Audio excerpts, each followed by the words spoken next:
हाल ऐसा जो बताया नहीं जा सकता और खबर ऐसी जो छिपाई नहीं जा सकती। तो टीम इंडिया के जिस तरह से 180 रन पे ऑल आउट होकर टीम इंडिया ने जिस तरह से हल्के में ले लिया है, उस हल्के को यहीं पर गलती होती नजर आई। भले एम्पायर ने भारत के साथ ईमानदारी पूरी तरह की दिखाई है। शाबाश बेटा। तो नमस्कार दोस्तों, सटीक क्रिकेट न्यूज में आप सभी का स्वागत है। आज हम बात करने वाले हैं टीम इंडिया ने जिस तरह से अपनी स्ट्रेटजी बनाई। गौतम गंभीर ने पूरी तरीके स्ट्रेटजी बनाई। रोहित शर्मा ने प्लानिंग की, लेकिन उनकी प्लानिंग और जिस तरह से गौतम गंभीर की स्ट्रेटजी एकदम फेल होते हुए नजर आई। भले ऑस्ट्रेलिया को पेलने का जिस तरह से टीम इंडिया को पुराना रिकॉर्ड है, लेकिन आज रिकॉर्ड वह फेल होते हुए नजर आ रहा है। भैया हर मैच में तुक्का थोड़ी चलेगा, क्योंकि एक मैच में अगर तुक्का लग भी जाएगा, दूसरे मैच में वह तुक्का फेल होता हुआ नजर आएगा। मैं मानता हूं कि जिस तरह से 140 करोड़ में 70 करोड़ भारतीय सोच रहे होंगे, ये तो पहले टेस्ट मैच जैसा चल रहा है कि जिस तरह से पहले टेस्ट मैच में टीम इंडिया ने 150 रन बना के ऑल आउट हो गई थी। पहले मैच में एक बात दर्शकों को बताना चाहता हूं कि भले 180 रन टीम इंडिया ने बना लिए और जिस तरह से ऑस्ट्रेलिया ने 94 पे एक विकेट चटकाए, अब बताओ कहां पहले जैसा काम कर चल रहा है कि जिस तरह से जसप्रीत बुमराह पे पहले मैच में जिस तरह से उन पे जिम्मेदारी थी और जिस तरह से जिम्मेदारी की इज्जत दांव पे लगी थी, अब की बार जसप्रीत बुमराह की इज्जत दांव पे नहीं लगी है। मैं कहता हूं कि जिस तरह से परिवार का बड़ा गार्जियन जब जीवित होता है, अबे साले तभी मेरा माफ करना, गुस्से में इधर उधर निकल जाता हूँ। या जिस तरह से ये वहीं पर मौजूद होता है घर में, तो शायद उसकी जिस तरह परिवार के बाकी सदस्यों की थोड़ी बहुत स्पॉन्टली मतलब जिम्मेदारी कम हो जाती, तो वैसा ही होता हुआ नजर आया पिछले मैच में। जिस तरह से अब की बार देखा कि जिस तरह से अब की मैच में जसप्रीत बुमराह को जो कमाल करना था, वह मिचेल स्टार्क पहले ही कमाल कर बैठे। मिचेल स्टार्क भले इंडियन प्रीमियर लीग उनके से विकेट न चटके, भले जिस तरह से और जिस तरह से वहां आज टेस्ट में ऐसा प्रदर्शन किया कि टीम इंडिया को आधी पवेलियन को ऐसे ही घर भेज दिया हो।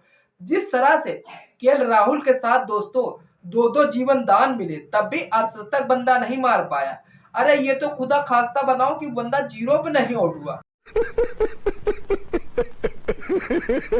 एम्पायर ने बुरा भला जिस तरह से पिछले टेस्ट में हमने इसको गाली या बकी या कुछ भी कहा कि जिस तरह से ऐसा साधारण करते हुए नजर आया कि जिस तरह से केएल राहुल ही थे जो पिछले टेस्ट मैच में जिस तरह से उनके साथ बेईमानी हुई थी और जिस तरह से अब की बार उनके साथ बेईमानी होने वाली थी, लेकिन जिस तरह से विराट कोहली जिस तरह से खेलने के लिए जा रहे हैं तभी ग्राउंड पर रोक दिया एम्पायर ने, और जिस तरह से केएल राहुल पवेलियन को जा रहे तभी एम्पायर ने रोका। भैया तीसरे एम्पायर ने रुख मुटाया कि भैया नो बॉल है, तभी शायद जिस तरह से जो बोल्ड आए थे फेंकने उनकी बॉल नो थी, शायद इसीलिए केएल राहुल को जीवन दान मिला। और फिर जिस तरह से पीछे का कैच में छुआ 5वीं गेंद पर केएल राहुल को वो भी जीवन दान मिला। चलिए जिस तरह से 37 रन बनाए केएल राहुल ने बहुत ही अच्छा किया। जिस तरह से टीम पोजीशन गड्ढे में जाकर जिस तरह से उनके बल्ले से रन नहीं आए और जिस तरह से 0 रन बनाए यार यशस्वी जायसवाल, कमाल की। जिस तरह से यशस्वी जायसवाल,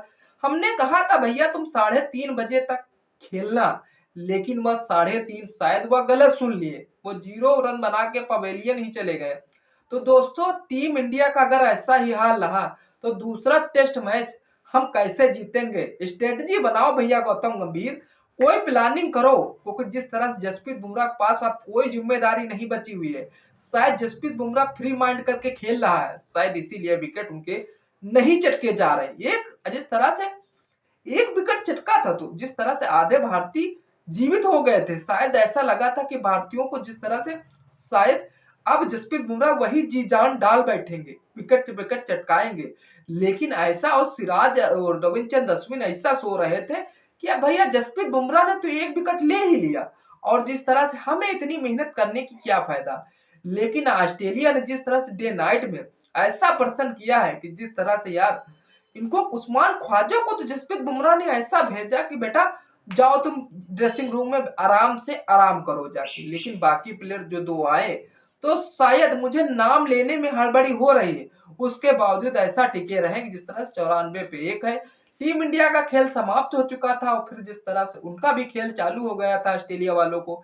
ऑस्ट्रेलिया को जिस तरह से मैं समझाना चाहता हूं यार तुम कितना रन बनाओगे यार। हमें जिस तरह से टीम इंडिया को अब जसप्रीत बुमराह, रविचंद्रन अश्विन, मोहम्मद सिराज को बस एक ही बात मैं कहना चाहूंगा कि यार जल्दी करो, इनको 80 180 के अंदर ही अलाउड करो, पवेलियन भेजने का न्योता दो। भले रोहित शर्मा एक समय हिटमैन कहे जानते हैं, लेकिन अब हमारे मुंह से अब उनको मिस हिटमैन कहना चाहिए, क्योंकि यार जिस तरह से रोहित शर्मा तुम आए, तुम्हें कप्तान थे, तुम तो ऐसा प्रश्न करके निकले। मैं मानता हूं कि जिस तरह से तुमने दूसरे प्लेयर को रिस्पेक्ट किया, लेकिन ऐसी स्थिति में पोजीशन में तुमको रुक के खेलना था, और जिस तरह से रन बनाने थे, तुम कप्तान थे, तुम्हें जिम्मेदारी पूरी थी, लेकिन तुम ऐसा करोगे तो यार दूसरे टेस्ट में कैसा दिल चीरेगा। ये रिकॉर्ड रिकॉर्ड बना रहेगा क्या ऑस्ट्रेलिया का।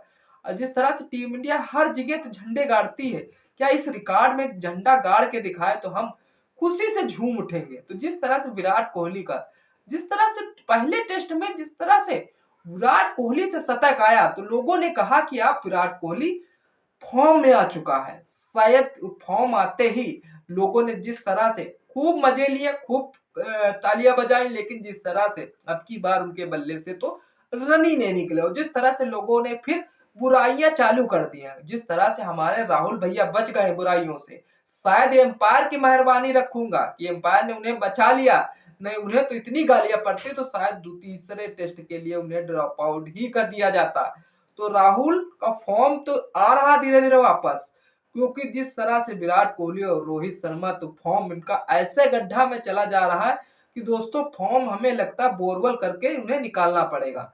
तो दोस्तों टीम इंडिया की स्थिति बहुत बुरी है, क्योंकि इस बुरी स्थिति में कैसे निकालेंगे। और जिस तरह से भले बीसीसीआई ने नेट प्रैक्टिस में भारतीय खिलाड़ियों को देखने के लिए, पास से देखने के लिए बैन कर दिया है, शायद किसी ने चाहे रोहित शर्मा और चाहे ऋषभ पंत को किसी को मोटा बोल दिया था। अब मोटका बोलने से ऐसी चिड़ जो बीसीसीआई ने हमेशा को बैन लगा दिया। मैं मानता हूं बीसीसीआई के सख्त नियम, सख्त कानून को, लेकिन मैं उल्लंघन करना चाहता हूं शायद इन नियमों को। जिस तरह से यार इतने प्रैक्टिस की, दिन रात प्रैक्टिस की, फिर भी रिजल्ट क्या निकला, 180 रन। भाई इतने रन बनाने तो पहले बता देते, हम कह देते हैं ऑस्ट्रेलिया वाले 180 रन पे बना के आराम से तुमको दे देते।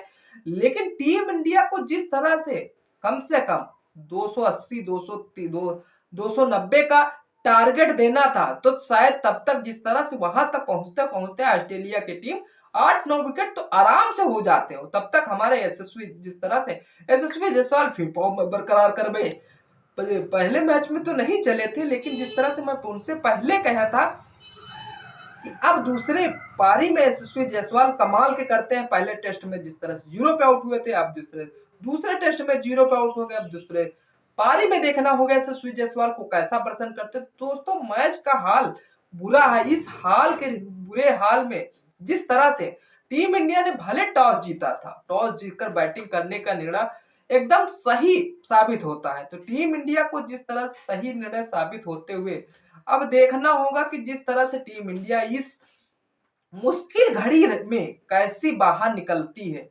और जिस तरह से भले नीतीश कुमार रेड्डी के पूरी टीम से ज्यादा रन रहे, 42 रन बंदे ने मारे, भले अर्धशतक नहीं मारा, तब जो लड़कती लड़कती टीम इंडिया के 100 रन 180 रन पे पहुंच पाई। और जिस तरह से जसप्रीत बुमराह अब हाथों में है कमाल की गेंदबाजी, देखना होगा कि जसप्रीत बुमराह क्या हमारी बची हुई नाक क्या बचा पाएंगे जसप्रीत बुमराह। क्योंकि जिस तरह से टीम इंडिया के फैन फॉलोइंग रिकॉर्ड तोड़ती हुई नजर आ रही है। एक समय 2011 और 12 में जिस तरह से 35,000 दर्शक पहुंचे थे देखने, अब की बार ऑस्ट्रेलिया के एक रिपोर्ट के मुताबिक जिस तरह से उन्हें दर्शकों के लिए भारतीय फैंस का जिस तरह से 36,225 फैंस पहुंचे हैं देखने के लिए। क्योंकि जिस तरह से इस मैच में लुत्फ उठाने के लिए टीम इंडिया को बेस्ट परफॉर्मेंस करना था, वही फैंस की अगर बेइज्जती हो तो कैसा महसूस होगा। आप एक बार जहन में सोच के देखिए, कम से कम आप जैसे मैच वहां देखने गए होते, अगर जिस तरह से यशस्वी जायसवाल 0 पे आउट हो जाता कैसा फीलिंग होती। जिस तरह से हमारे बाकी प्लेयर फॉर्म में नहीं आ पा रहे हैं, तो उनको फॉर्म में लाने के लिए कौन सा तुक्का लगाया जाए कि जिस तरह से कि 4 मैच तो टीम इंडिया को जीतने ही जीतने। अब कैसे जीतने हैं दोस्तों, हाल बुरा है। पहले सिराज विकेट नहीं चटका पा रहे हैं, रविचंद्रन अश्विन विकेट नहीं चटका पा रहे हैं, और राहुल को भले 2-2 जीवन दान मिले, लेकिन बंदे ने कुछ कमाल किया, कुछ रन बनाए। आज थोड़ी बहुत तारीफ करूंगा, फुल तारीफ नहीं करूंगा राहुल की। तो फैंस का हाल सबसे बुरा था। भले 36,000 थे, ट्विटर पर मीम्स की बाढ़ आ गई थी। किसी ने लिखा कि इंडिया के बैटिंग लाइनअप बदल कर स्टार्क ने विक्टम रख दिया हो। मिचेल स्टार्क ने जिस तरह से मीम में स्टार्क के एवेंजर्स असेंबल करते दिखाया गया है, उसके बावजूद अब मिचेल स्टार्क ने बेहतर प्रदर्शन किया, टीम का जिस तरह से लाजवाब प्रदर्शन किया। अब टीम को देखना होगा कि जिस तरह से इंडिया वर्सेस ऑस्ट्रेलिया के सेकंड टेस्ट में जिस तरह से, अगर आप भी मिचेल स्टार्क से परेशान हैं तो वीडियो को लाइक शेयर कमेंट करना न भूलें। चैनल पे पहली बार आए हैं तो सब्सक्राइब कर लीजिए। और जिस तरह से तब तक इस वीडियो का मजा लीजिए। फिर मिलते हैं किसी नेक्स्ट वीडियो के साथ, तब तक के लिए जय हिंद, जय भारत।